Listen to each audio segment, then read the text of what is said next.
Welcome. Welcome barrister Sheikh সমুদ্র।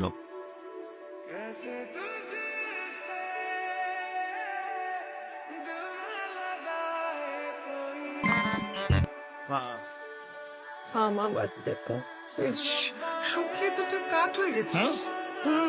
এখানে এসছিস, এখন তোকে আমি ফিট বানাবো। প্রথম একটু পায়েস খেতে হবে।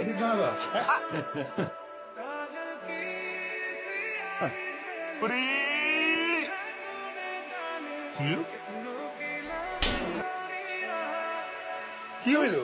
তোরা বিদেশি পাঠাচ্ছিল না কি করতে? হ্যাঁ, একটা মেয়ে সাহেব লয়ে আসবে। দেশি দেখতে দেখতে একদম বিরক্ত হয়ে গেছি।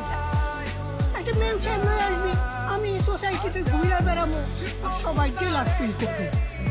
না, সরি, ভুলে গেছি। এক্ষুনি অনলাইনে একটা মিমস অর্ডার করেছি। ভালো আছে। আচ্ছা, চল ভিডিও শুনি, ভিডিও শুনি। তাই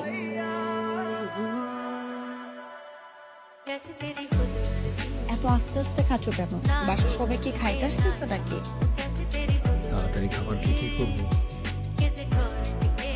ছাদে আসো, আমার তোমাকে টাকা চাই। ইচ্ছে হচ্ছে।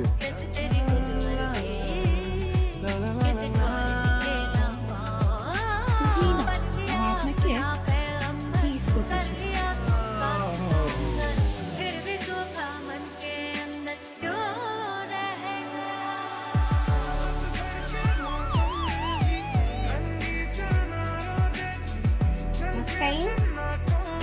জি জি জি প্লিজ। আমাদের বিয়ে হলে রান্না কে করবে? আমি বাচ্চাকে সামলাবে? আমি বাচ্চার নাম কে রাখবে? আমি কে রাখবে? এই তুমি। অফিসে কে যাবে? আমি ঘর পরিষ্কার কে করবে? আমি আর আমার শপিং এর বিল কে দিবে? তুমি। বিল কে দিবে? আজ পর্যন্ত যেহেতু বেটা মানুষ দিচ্ছে, এইবারও বেটা মানুষ দিল। আচ্ছা থাক, তোমার বিল দিতে হবে না। তাই কেন? আমার বিল আমিই দিব। আমি শুধু যখন ঘুমিয়ে থাকবো তখন আমার ব্যাগের মধ্যে লুকিয়ে লুকিয়ে টাকা ঢুকে দেবো। বাহ, অনেক উপকার করলে। এই ঋণ আমি কিভাবে শোধ করবো? এই যে আমার শপিং এর ব্যাগগুলো টেনে। ওরে বাবা, কি উঁচু বিচার আপনার। হ্যাঁ,